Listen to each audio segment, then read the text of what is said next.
শিব দুহিতে তপময়ী মাত বসুধা কণ্ঠহার। নমস্কার, আপনি শুনছেন তপভূমি নর্মদা। এতদিন ধরে আমার পছন্দের বিষয় আপনাদের শুনিয়ে চলেছি, আপনারাও গ্রহণ করেছেন অক্লেশে, তাই আপনাদের কাছে আমার কৃতজ্ঞতার শেষ নেই। আপনাদের তাহলে শুনিয়ে চলি এই তপভূমি নর্মদা। তো আমরা ব্রাহ্ম মুহূর্তে মহাত্মার সেই ষটচক্র এবং কুণ্ডলিনীর যে অতি সূক্ষ্ম তত্ত্বালোচনা শুনছিলাম। তারপর রঞ্জনের ঘড়িতে দেখলাম 5:30 বেজে গেছে।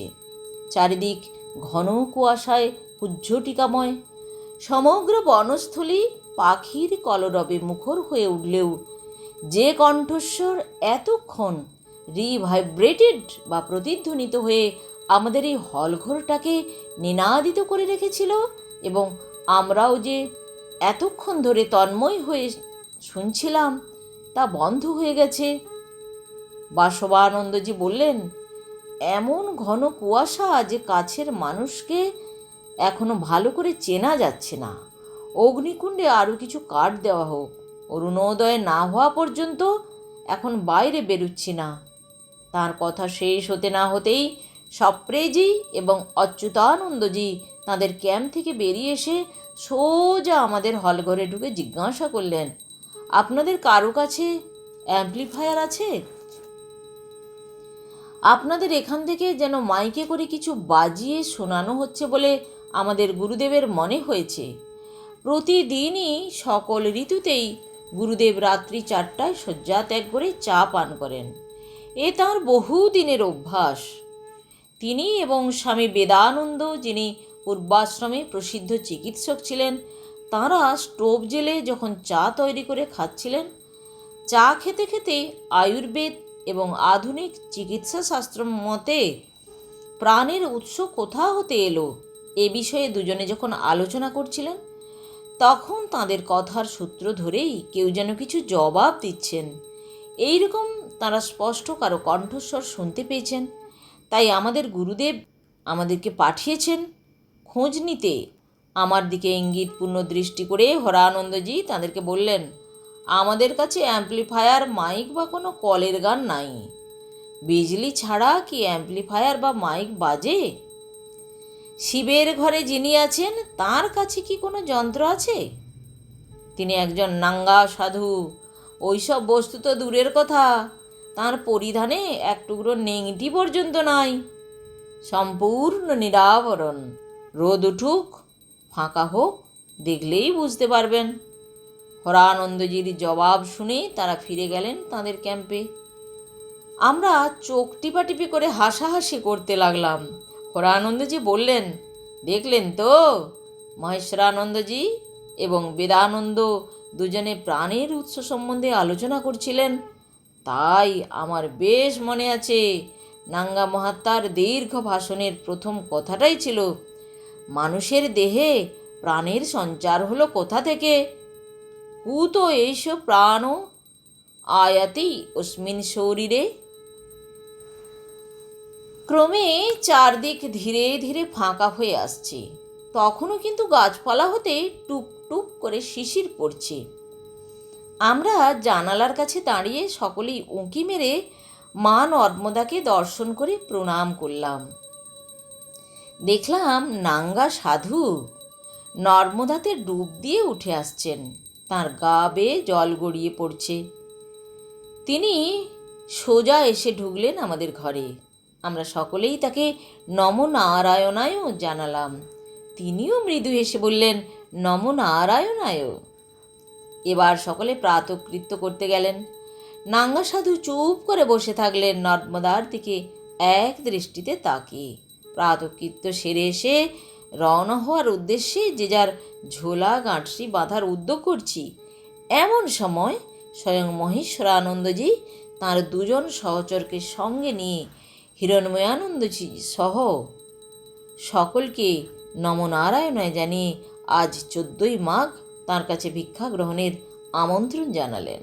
হিরণময় আনন্দজি তার বিনয় বচনে আপ্যায়িত হয়ে এক কথাতেই রাজি হয়ে গেলেন। বুঝলাম, আজকের দিনটাও পিপ্পলাদ আশ্রমেই কাটবে।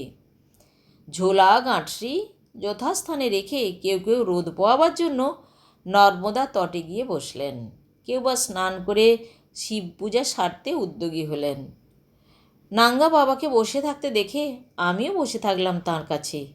ঘর ফাঁকা দেখে আমি তাকে বললাম, ভগবান, কাল রাত্রে আপনার শ্রীমুখ থেকে বিজ্ঞান তত্ত্ব, প্রজ্ঞান তত্ত্ব, বিশেষত ষটচক্র তত্ত্ব সম্বন্ধে যেসব নিগূঢ় রহস্য উদ্ঘাটিত হলো, তার উপসংহার টানতে গিয়ে পাতঞ্জল যোগ দর্শনের সমাধিপাদের 54 নম্বর সূত্রটির ব্যাখ্যা প্রসঙ্গে যে তারক জ্ঞান এবং সর্বজ্ঞতা সিদ্ধি সম্বন্ধে যেসব কথা বললেন, তা আর একটু স্পষ্ট করলে আমি কৃতার্থ বোধ করব।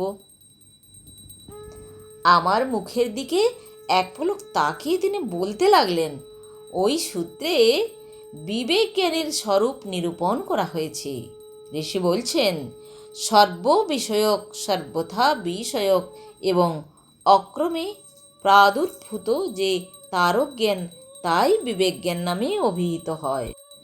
আসলে তারক জ্ঞানেরই অন্য নাম হল বিবেক জ্ঞান। প্রতিভাগম্য অনৌপদেশিক জ্ঞানই তারক জ্ঞান। সাধনার বিভিন্ন স্তরে যে জ্ঞান উৎপন্ন হয় তা সর্ববিষয়ক নয়, অধিকাংশ বিষয়ক মাত্র। তবে এক্ষেত্রে অর্থাৎ সহস্রারে এসে যে বিবেক জ্ঞান প্রকাশিত হয় তা সর্ববিষয়ক, অর্থাৎ কোনো একটি বিষয়ও সে জ্ঞানের কাছে অপ্রকাশিত থাকতে পারে না। কেবল তাই নয়, ওই জ্ঞান সর্বথা বিষয়কও বটে। যে কোনো একটি বিষয় সম্বন্ধে যত রকমে যা কিছু জানবার যোগ্য থাকেন, সে সকলের সঙ্গে অর্থাৎ অবান্তর যাবতীয় জ্ঞেয় বিষয়ের সঙ্গে সেই বিষয়ের যে পূর্ণ জ্ঞান, তাই সর্বথা বিষয়ক। ওই সূত্রে আরও একটি বিশ্লেষণ রয়েছে এবং সেই সঙ্গে একটি বিশেষণও, সেটি হলো অক্রম। সাধারণত যে জ্ঞান প্রকাশ পায় তা ক্রমে ক্রমে বস্তুর সর্বথা বিষয়কে গ্রহণ করে, কিন্তু এই তারক জ্ঞান অক্রমে অর্থাৎ যুগপৎ প্রকাশিত হয়ে পড়ে। এই যে এক্ষণে উপারূঢ় জ্ঞান, তাকে লক্ষ্য করেই সূত্রে অক্রম শব্দটির প্রয়োগ হয়েছে। এইরকমভাবে সর্ববিষয়ক, সর্বথা বিষয়ক এবং অক্রমে প্রাদুর্ভূত যে তারক জ্ঞান, তাই বিবেক জ্ঞান নামে যোগশাস্ত্রে উপদিষ্ট হয়েছে। শৈলেন্দ্র নারায়ণজি, তুমি এই যোগ মার্গে অগ্রসর হতে গিয়ে 3 বার তারক জ্ঞানের সাক্ষাৎ পাবে। প্রথমে যে তারক জ্ঞান প্রকটিত হবে তা তোমাকে মাত্র স্থূল পদার্থের স্বরূপ প্রকাশ করে দেবে। দ্বিতীয়বারে তা তোমাকে সূক্ষ্ম পদার্থ সমূহের স্বরূপ প্রকাশ করিয়ে দেবে, অর্থাৎ দেখিয়ে দেবে।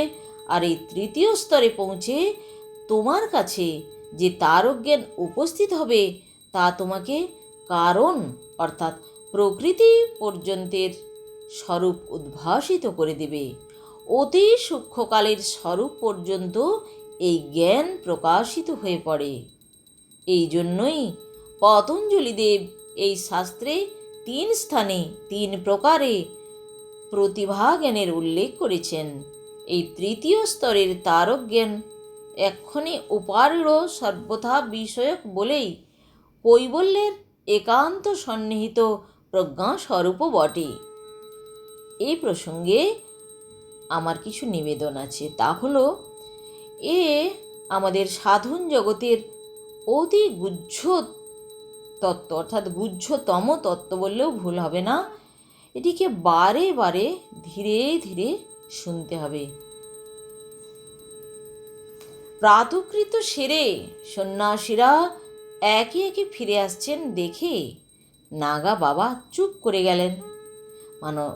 কারণ সব কথা সবার কাছে প্রকাশ করা যায় না, অধিকারী ভিন্ন, সব তত্ত্ব গ্রহণের অধিকার তো থাকে না, তাই শোনারও অধিকার নেই। কিছুক্ষণ পরে এবার আমি গেলাম নর্মদা তটে। সেখানে হরানন্দজি এবং রঞ্জনের সঙ্গে দেখা হলো। তাঁরা রোদ পোয়াচ্ছিলেন। প্রাতকৃত্য সেরে আমি স্নান করতে নামতেই তাঁরাও দৌড়ে গেলেন গামছা ও তাদের ল্যাঙ্গট আনতে। তাঁরাও স্নান করবেন। জল এত ঠান্ডা যে জলে হাত দেওয়াই প্রাণান্তকর অবস্থা। কিন্তু আজ বহু লোকের ভিড়, তাড়াতাড়ি স্নান করে শিবের মাথায় জল ঢালতে না পারলে পরে হুড়োহুড়ি পড়ে যাবে। আমি স্নান তর্পণাদি সারতে সারতেই হরানন্দজি এবং রঞ্জনও স্নান তর্পণ সেরে নিলেন। আমরা তিনজনে একসঙ্গে শিব মন্দিরে ঢুকলাম। সেখানে পূজা পাঠ সেরে যখন হলঘরে এসে ঢুকলাম তখন বেলা 9টা। আমাদের দলের প্রায় প্রত্যেকেই স্নান পূজা সেরে রোদে বসেছেন। হিরণময়ানন্দজিও স্নান পূজা সেরে মহেশ্বরানন্দজির কাছে গেছেন। সেদিকটায় খুবই হৈরৈ পড়ে গেছে, রান্নার আয়োজন চলছে। আমি এই দেখে আশ্চর্য হলাম যে হাঁড়ি, তাওয়া, চাটু, বেলনি, বড় বড় আটার বস্তা, ঘিয়ের টিন কি নেই মহেশ্বরানন্দজির সঙ্গে। এত বড় দল সঙ্গে নিয়ে তিনি পরিক্রমায় বেরিয়েছেন, তাই সব আয়োজনই তার সঙ্গে আছে। হলঘরের এক কোণে নাঙ্গা সাধু বসে আছেন চুপ করে, কোনো দিকে তার ভ্রুক্ষেপ নাই। তদ্গত চিত্তে তিনি কি বা কার কথা ভাবছেন তা একমাত্র তিনিই জানেন। আমি খাতা বের করে তার কাছে যা যা শুনছি চিন্তা করতে করতে, লিখতে লিখতে যেখানে আটকে যাচ্ছিল সেইখানে তাকে জিজ্ঞাসা করে শুধরে নিচ্ছিলাম। এক ফাঁকে হরানন্দজি ঢুকে আমাকে বলে গেলেন, সকলকে আমি বাইরেই আটকে রাখছি, রোদে বসে আড্ডা মারতে মাতিয়ে রাখছি, আপনি নিশ্চিন্ত মনে বসে লিখে নিন। কত ভালো না? এমন সুযোগ আর পাবেন না।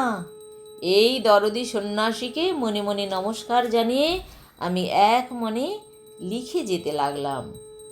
হনুমন্তেশ্বরের মন্দিরে, ভীমেশ্বর এবং অর্জুনেশ্বরের মন্দিরে নাগা বাবার মুখ দিয়ে যেসব বাণী বচন গভীর রাত্রে সত্যই উৎসারিত হয়েছিল, আমি সেইগুলি একে একে লিখে তাঁকে দিয়ে সংশোধন করে নিলাম। ষটচক্রের বিবরণগুলি যথাযথ লিখতে পারলেও তিনি যেসব ইংরাজি ভাষায় উদ্ধৃতি শুনিয়েছিলেন সেগুলি হুবহু লিখতে গিয়ে একটু বেশি মাত্রায় হোঁচট খাচ্ছিলাম। আমারও পড়তে পড়তে হোঁচট লাগছিল, অর্থাৎ ভুল করছিলাম। তাকে জানাতেই তিনি হাসতে হাসতে বললেন, তুমি আমার প্রতিটি ইংরাজি উদ্ধৃতির প্রথম লাইন খালি লিখে নাও, তারপর পরিক্রমার শেষে কোথাও স্থির হয়ে বসে গডফ্রি হাডসন এবং সায়েন্স অফ শেয়ারশিপ ম্যাডাম ব্লাভিচির সিক্রেট ডক্ট্রিন, স্যার অলিভার লজের making of man, sir Jagadish Chandra বসুর response in the living and the non living, sir James জিন্সের মিস্টিরিয়াস ইউনিভার্স, প্রফেসর এডিংটনের দ্য এক্সপেন্ডিং ইউনিভার্স প্রভৃতি বই সংগ্রহ করে পড়ে নেবে।